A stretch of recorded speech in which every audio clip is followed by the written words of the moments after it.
तो पुण्यात्माओं, इसी प्रकार आपके बच्चे हैं, बेटा बेटी हैं, ये प्रभु के बच्चे हैं, आपको इनका सेवक लगा रखा है। इस दृष्टिकोण से इनका पूरा कर्तव्य करो। अपने कर्तव्य कर्म को करते हुए प्रभु की याद भूल नहीं पड़नी चाहिए। और जब यहां से जाने का समय आएगा, नौकरी से आपको निकालेंगे, आपके मन में अगर हृदय से ये बात होगी कि मेरा बेटा नहीं है, मेरी बेटी नहीं है, ये मालिक के बच्चे हैं, ठीक है, नाता कुछ भी जोड़ दिया अब हमारा है, सामाजिक नाता भी बेटा बेटी का है, लेकिन ये मालिक के, वास्तव में परमात्मा के बच्चे हैं। और जब हम चलेंगे यहां से छोड़कर, तो हमारी ममता इनमें नहीं हो सकती। यदि हम इस ज्ञान आधार से सोचेंगे और यदि हम उस पशु की तरह उस पुतले को अपना माने बैठे रहेंगे, तो धक्के उसके पीछे पीछे धक्के खाते ही रहेंगे। मान ले आपकी मृत्यु होने लगी, ये आध्यात्मिक तत्व ज्ञान है पुण्यात्माओं, जो तुमने यहाँ से पीछा छुटवाना है।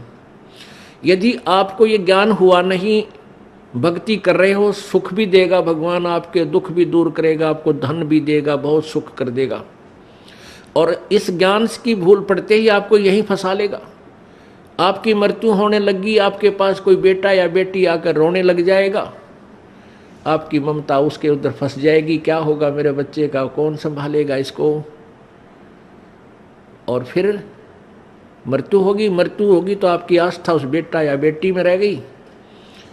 मृत्यु होकर के फिर वहीं कुतिया आकर बन जा मनमाने उसी गली में, या कुत्ता बन गया, उड़े सैर सपट्टे करता रहेगा, फिर बेटे भी ना मिलने ना बेटियां दौड़ बैठ सकता।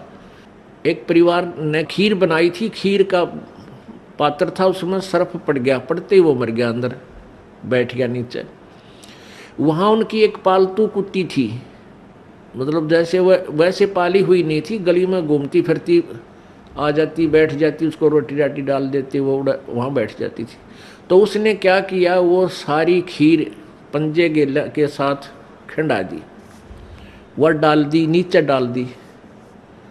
उधर से घरवाला ने देखा कि इसने तो भाई कमाल कर दिया, आज तक ये ऐसी गलती नहीं करती थी, आज तक इसने बड़े बड़ाए भोजन का नाश कर दिया।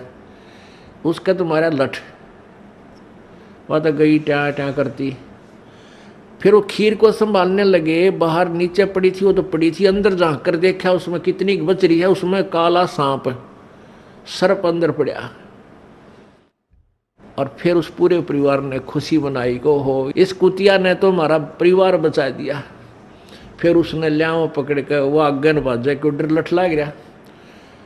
फिर किसी से पूछा, भाई ये कोई वैसे ही कोई मौत होती है?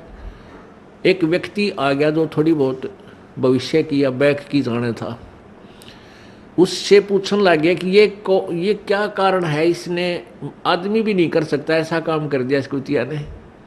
तो उसने बताया तेरी दादी थी, या तेरी दादी थी पहले हैं, और इसकी आस्था भैया मरन लगी जब थारे में रहेगी, या कुतिया बन गई। और अच्छी पुण्यात्मा थी, पहले भी दयालु थी, और जो तुरंत मनुष्य जोनी से पशु जोनी माता है, उसमें थोड़ी बहुत लक्षण अच्छे होते हैं। जैसे कई कुत्ते हैं बड़े समझदार, मनुष्यों की तरह ही सारे काम कर देते हैं, वो तुरंत मनुष्य जोनी से आए हुए होते हैं। तो पुण्यात्मा, फिर आप वहाँ कुत्ते बन का बैठोगे। तो अध्यात्म, यदि आपने इस विद्यालय में प्रवेश पाया है, पहले इसका उद्देश्य समझ लेना।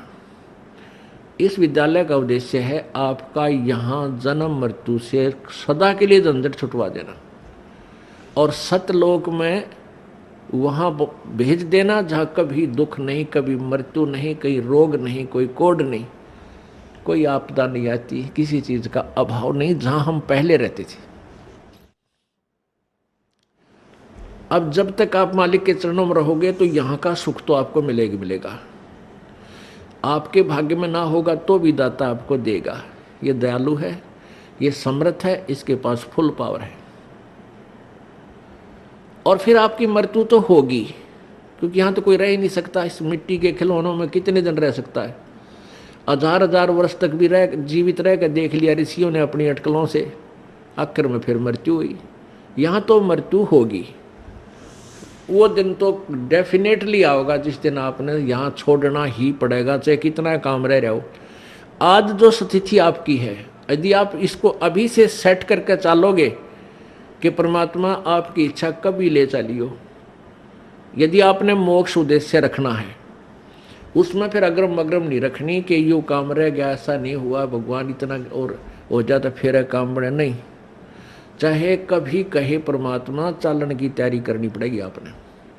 तो आपने यहाँ से तो जाना ही पड़ेगा। यदि आप श्रद्धा नहीं हटाओगे, यहाँ से आस्था नहीं हटाओगे, तो भी मृत्यु होगी, तो यहीं आ जाओगे।